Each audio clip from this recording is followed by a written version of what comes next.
జై వాల్మీకి, జై శ్రీరామ్. కూజంతం రామ రామేతి మధురం మధురాక్షరం ఆరుహ కవితాశాఖం వందే వాల్మీకి కోకిలం. నా పేరు పులి శ్రీనివాసులు, వాల్మీకి సంఘం ఆంధ్రప్రదేశ్ వ్యవస్థాపక అధ్యక్షుడిని. వాల్మీకి సంఘం ఆంధ్రప్రదేశ్ రాష్ట్ర కోర్ కమిటీ సభ్యులు మరియు చిత్తూరు జిల్లా అధ్యక్షులు గడదేశి వెంకటరమణ గారు, పలమనేరు నియోజకవర్గ అధ్యక్షులు టెక్కుపల్లి మహేష్ గారు, పలమనేరు నియోజకవర్గం గౌరవ అధ్యక్షులు ఎం దొరస్వామి గారు, పలమనేరు నియోజకవర్గం యువత అధ్యక్షుడు తలారి రమేష్ గారు అందరూ ఏకస్తులై పలమనేరు నియోజకవర్గంలోని గంగవరం మండలానికి అధ్యక్షునిగా జి చలపతి గారిని ఏకగ్రీవంగా ఎన్నుకోవడం జరిగింది. వాల్మీకి సంఘం ఆంధ్రప్రదేశ్ రాష్ట్ర కోర్ కమిటీ సభ్యులు చిత్తూరు జిల్లా అధ్యక్షులు గడదేశి వెంకటరమణ గారు, పలమనేరు నియోజకవర్గ అధ్యక్షులు టెక్కుపల్లి మహేష్ గారు, పలమనేరు నియోజకవర్గ గౌరవ అధ్యక్షులు ఎం దొరస్వామి గారు, పలమనేరు నియోజకవర్గ యువత అధ్యక్షుడు తలారి రమేష్ గార్ల ద్వారా ఏకగ్రీవంగా ఎన్నుకోబడినటువంటి గంగవరం మండల అధ్యక్షుడు జి చలపతి గారికి వాల్మీకి సంఘం ఆంధ్రప్రదేశ్ కుటుంబ సభ్యులందరి తరఫున శుభాకాంక్షలు తెలియజేసుకుంటున్నాను. గంగవరం మండలంలో ఉన్నటువంటి వాల్మీకి బంధుమిత్రులందరూ గంగవరం మండల అధ్యక్షుడు జి చలపతి గారి నాయకత్వాన్ని బలోపేతం చేసి వాల్మీకి ఎస్టీ పునరుద్ధరణకు సహాయ సహకారాలు అందివ్వాలని గంగవరంలోని ప్రతి ఒక్క వాల్మీకిని కోరుకుంటున్నాను.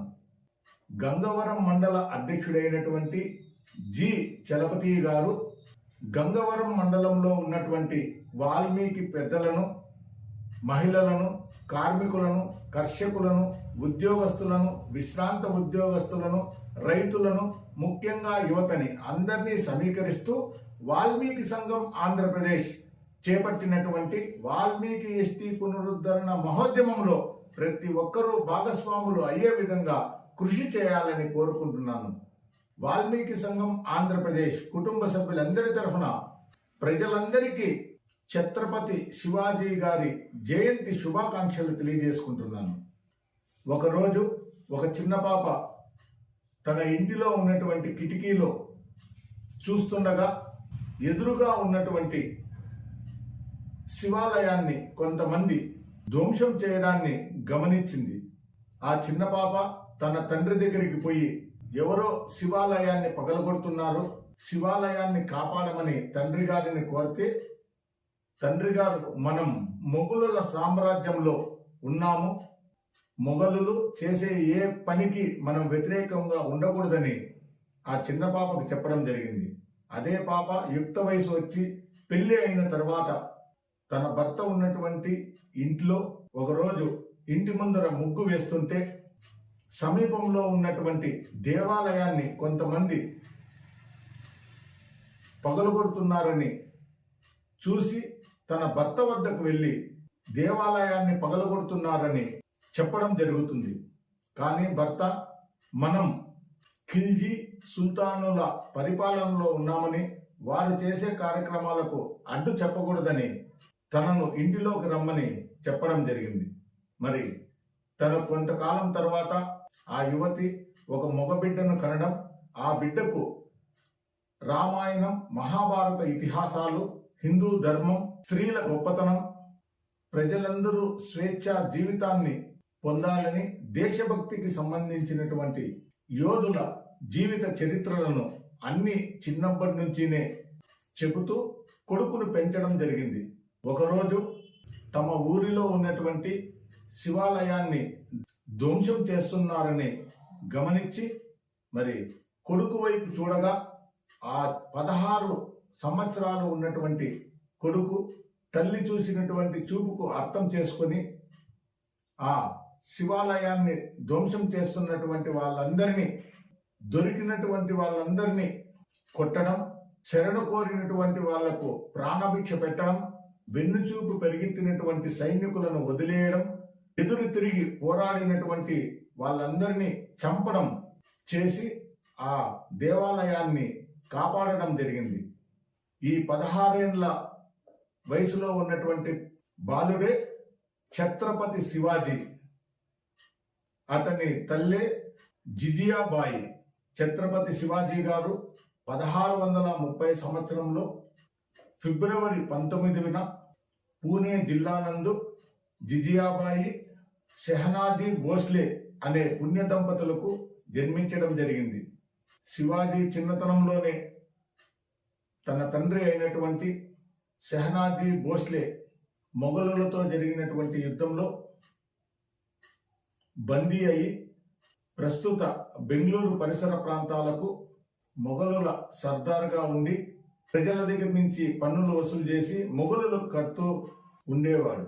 మరి చిన్నతనం నుండినే తన తల్లి అయినటువంటి జిజియాబాయి దగ్గరే ఉండి సమస్త యుద్ధ మెలకువలు, రాజనీతి, పరిపాలనా దక్షిణ, ముఖ్యంగా హిందూ మతాన్ని పరిరక్షించే విధంగా అనేక యుద్ధ కళలతో పాటు రాజనీతిని కూడా తల్లి జిజియాబాయి దగ్గర నేర్చుకుని సుల్తానులతో, మొఘలులతో అనేక యుద్ధాలు చేస్తున్నప్పుడు తన దగ్గర ఉన్నటువంటి ఒక ముస్లిం రాజును జయించి తన కోడల్ని బందీగా తీసుకుని వచ్చి ఛత్రపతి శివాజీ ముందు నిలబెట్టడం జరుగుతుంది.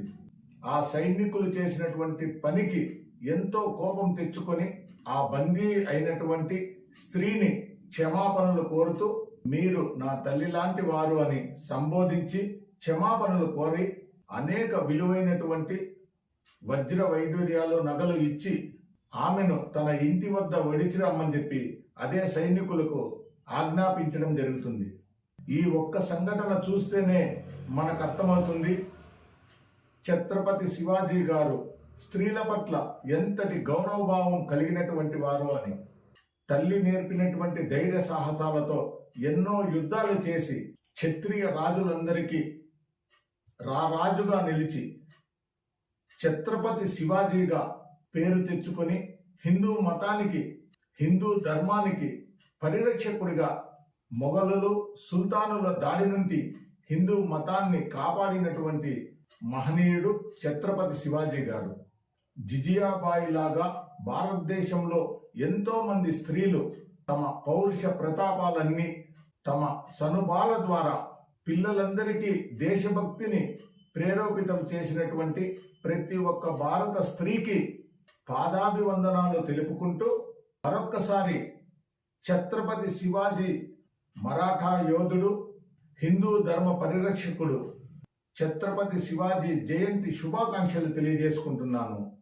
69 సంవత్సరాలుగా వాల్మీకులు కోల్పోయినటువంటి ఎస్టీ పునరుద్ధరణ జరగాలంటే గ్రామ స్థాయి ఉద్యమాలతోనే సాధ్యమని, ఆంధ్రప్రదేశ్లో ఉన్నటువంటి ప్రతి ఒక్క గ్రామంలో వాల్మీకులందరికీ వాల్మీకి మహర్షి గొప్పతనాన్ని, వాల్మీకులకు జరిగినటువంటి అన్యాయాన్ని, ప్రస్తుతం ఉన్నటువంటి వాల్మీకులు చేయవలసినటువంటి విధి విధానాలను ప్రతి ఒక్కరికి తెలియజేస్తూ గ్రామ కమిటీలను, మండల అధ్యక్షులను, నియోజకవర్గ అధ్యక్షులను, జిల్లా అధ్యక్షులను ఎంపిక కార్యక్రమం చేస్తూ వస్తున్నాం. ఇందులో భాగంగా ఈరోజు చిత్తూరు జిల్లాలోని పలమనేరు నియోజకవర్గంలో ఉన్నటువంటి గన్నవరం మండలానికి అధ్యక్షునిగా జి చలపతి గారిని నియమించడం జరిగింది. ఆంధ్రప్రదేశ్లో ఉన్నటువంటి వాల్మీకి బంధుమిత్రులందరూ ఈ స్క్రీన్ మీద కనబడుతున్నటువంటి ఫోన్ నెంబర్కి ఫోన్ చేసి తమరి అమూల్యమైన సలహాలు, సూచనలు, సహాయ సహకారాలు అందించి వాల్మీకి సంఘం ఆంధ్రప్రదేశ్ చేపట్టినటువంటి వాల్మీకి ఎస్టీ పునరుద్ధరణ మహోద్యమంలో ప్రతి ఒక్కరూ పాల్గొనాలని, వాల్మీకుల విద్య, వైద్యం, ఉపాధి, రాజకీయ, ఆర్థిక, సామాజిక, సాంస్కృతిక రంగాలలో అభ్యున్నతికి ప్రతి ఒక్కరూ కృషి చేయాలని కోరుకుంటూ నేను మీ పులి శ్రీనివాసులు, వాల్మీకి సంఘం ఆంధ్రప్రదేశ్ వ్యవస్థాపక అధ్యక్షుణ్ణి. జై వాల్మీకి, జై శ్రీరామ్.